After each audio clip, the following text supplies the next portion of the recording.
Soima ya? Rohima. Rohima. Oke, dah? Sabar. Belum. Ya itu, nyala itu. Kayak mabuknya masih mati deh. Ya. Oke Kak, update sedikit dong soal Bunda Rohima, kan kemarin update status yang cukup bikin kaget ya soal rumah mau dijual ini. Iya benar. Sebenarnya dari awal tahun lalu Bunda Rohima memang udah mengagendakan untuk menjual rumah yang saat ini ditempati, dan itu memang rumah bersama dengan waktu itu dengan Mas Kiwil ya kan. Tapi hal itu memang diambil keputusan untuk dijual karena kondisi keadaan Bunda Rohima lagi dalam posisi yang sangat tidak mengenakan, banyak yang harus dicukupi, dan mungkin bantuan dari teman-teman termasuk saya pun udah nggak cukup juga kan, maksudnya untuk mencukupi semua kebutuhan rumah tangga dan urusan anak-anak segala macam gitu kan. Jadi akhirnya dia konsultasi juga dan ngomong ke saya akan menjual rumah itu, dan juga saya udah coba nawarin ke teman-teman juga, tapi ya namanya jual rumah ya bukan kayak kita jual kacang goreng, jadi butuh proses waktu juga. Dan ada pun yang datang nawarnya terlalu rendah karena kondisi ekonomi kita juga lagi begini gitu ya kan. Jadi Bunda kayak sabar-sabar aja dulu, mungkin belum waktunya, pasti akan ada waktu yang tepat gitu.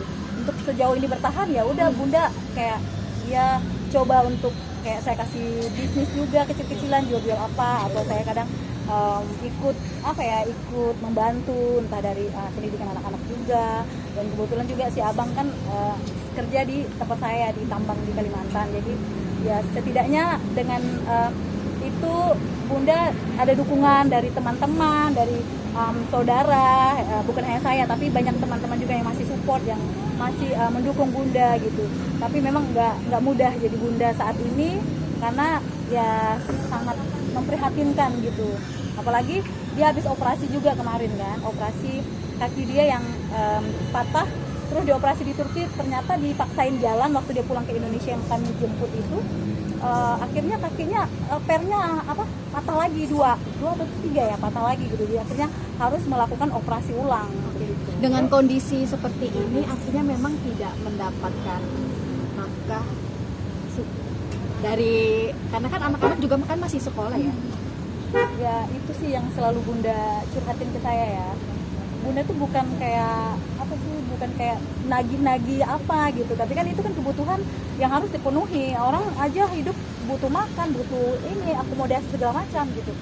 Ya saya sih menyarankan atau gimana ya, ini bukan sebenarnya dari ranah saya juga untuk bicara, tapi semaksimal mungkin ketika kemarin Mas Kiwil pergi ke tempat saya di Pontianak pun saya suka kayak, Mas ingat anak-anak loh, saya bilang kalau misalnya Mas dapat duit ya setidaknya ada buat anak-anak sisihkan, karena itu merupakan tanggung jawab Mas Kiwil. Ya Mas Kiwil nggak perlu diingatin lagi sih, udah tahu ya harusnya gitu. Tapi Mas Kiwil iya Beb, iya pasti gitu. Dia paling kayak gitu doang, dia kayak dia bercanda gitu.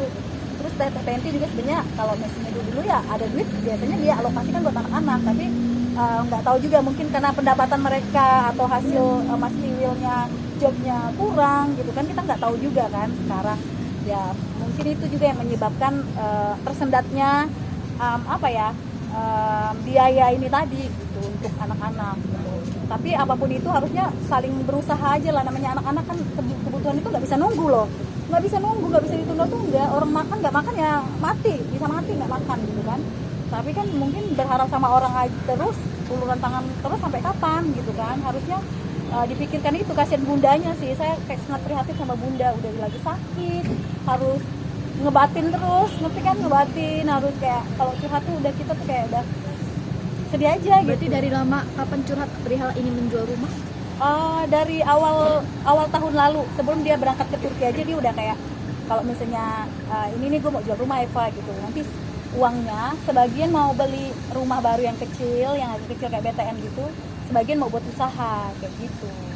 Berarti memang Rumah yang rencananya mau dijual dengan buka harga berapa sih? 1M gitu.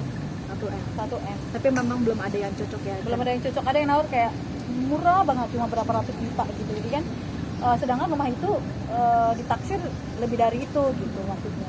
Jadi ya Bunda mau lepas juga dilema, karena kan dengan uang yang mereka tawar itu sangat minim, jadi nggak bisa juga kayak jual kacang goreng gitu. Berarti dengan pasca kemarin habis operasi sendiri pembiayaan itu udah so far dari BPJS, tapi untuk pengurusan segala macam ya saya dan teman-teman Bunda dan keluarga yang support. Urungan. Ya, oke, artinya patungan. Iya. Ya. artinya untuk Bunda Rohimah sendiri memang kan kita tahu sempat berdagang di depan rumah jualan makanan, apakah itu masih juga Udah nggak operasional lagi karena Bunda kan kakinya lagi ini ya, lagi sakit. Terus juga Bunda kemarin dipaksain untuk buat kayak cemilan, kayak balado, singkong balado, tapi dia kan harus pakai alat gitu ya untuk menjaga kakinya yang lagi sakit itu. Akhirnya kayak bengkak itu kan nggak baik juga buat kesehatannya untuk proses proses penyembuhan kaki, karena kan kakinya harus butuh benar-benar istirahat, nggak boleh dipaksain untuk kayak berdiri terlalu lama atau dipaksakan untuk injak kaki, karena dia harus kayak gantung gitu pakai alat, nggak boleh diinjakin dulu gitu. Jadi itu yang membuat Bunda untuk saat ini off dulu untuk dagangannya, karena juga butuh modal juga lagi kan gitu. Syukur-syukur pembiayaan sendiri sehari-hari ya dari teman-teman balas kasihan juga gitu, kayak beli ya macam-macam, anak-anak sekolah segala macam kayak gitu. berarti pure memang Teman-teman kita semua ya memang pasti ada aja ya dibukakan rezeki, ada aja dari teman-teman Bunda, dari saya juga sebagai sahabat beliau yang terus mensupport beliau. Tapi Kak, artinya untuk Mas Kiwil sendiri memang sudah tidak pernah memberikan lagi atau Kalau seperti yang apa saya sih? dengar sih udah dari 3 bulan lalu ya, 3 bulan ke 4 bulan lalu gitu ya, 3 bulan nggak salah. Berarti sudah Udah nggak pernah lagi untuk mengirimkan biaya untuk anak-anak, tapi itu yang saya dengar dari Bunda ketika saya ketemu beliau 2 minggu lalu. dan anak-anak kan sempat kalaupun tidak dikirim dari ayahnya sendiri kan ada satu anak yang ojek online, apakah itu masih untuk Nah, membantu? itu udah kerja sama saya, yang saya bawa ke Kalimantan buat kerja. Ini mau pulang mungkin tanggal 21 kayaknya Bang Nanda pulang. Saya belikan tiket Bang Nanda buat- di Kalimantan? Iya, di Kalimantan udah berapa? Udah 5 bulan dengan saya. Ya, udah 5 bulan kerja di tempat saya di Kalimantan. Nanti bulan 12 dia akan pulang untuk jenguk Bunda dulu. Nanti datang lagi Januari. Handle apa Kak di perusahaan? Ada aja. Ini mau kepala pergudangan sih saya suruh. Oh. Oke, Mbak Eva, kenapa sih care banget Sama Bunda? soal Totalitas ekonomi? banget. Ya selain kita sebagai sebagai wanita, seorang ibu, dan mungkin posisi Bunda itu adalah posisi yang sangat memprihatinkan. Jadi terlepas saya mau dibilang satu alumni atau satu mantan, satu perguruan atau satu apa gitu, tapi identitas saya sebagai seorang ibu dan wanita membawa saya kayak nggak bisa aja gitu lihat Bunda sendirian kayak gitu. Kalau ngomongin Bunda tuh jadi ikut mehewe gitu, karena memang kondisinya memprihatinkan. Udah nggak ada siapa-siapa, udah cerai dari suami, nikah lagi pula di Turki, terus cerai lagi, kakinya harus patah dioperasi, terus aduh ekonominya anjlok banget gitu kan, kasihan. Tapi Bunda tuh bukan orang yang pantang menyerah, sepertinya dia masih punya punya semangat ya, karena mungkin dia nggak sendiri, karena kita yang mencintai beliau, yang selalu support. Jadi saya sudah bilang sama Bunda nggak sendiri gitu. Bunda masih banyak orang yang sayang sama Bunda, jadi ada anak-anak yang harus fokuskan sama anak-anak untuk menjadi semangat kita untuk terus berjuang, jangan menyerah. Sampai kadang aduh gue nggak bisa lagi Beb, gue kayak rasanya kadang lelah, capek, ya tahu, ngerti gitu kan. Tapi kan kita semua punya permasalahan masing-masing, tapi Bunda ini kayaknya lebih berat banget gitu masalahnya gitu. Tapi terlepas dari masalah yang pelik dan berat ini, pasti selalu ada hikmahnya, selalu ada proses di mana akan ada kebahagiaan di masa depan yang akan datang. Saya selalu bilang sama Bunda, jangan lupa selalu berdoa, meminta sama yang di atas, dan selalu berharap, dan jangan putus harapan, karena selalu ada harapan di setiap kesempatan hidup kita. Yang penting kita sehat aja dulu gitu, karena dengan sehat kita punya banyak mimpi.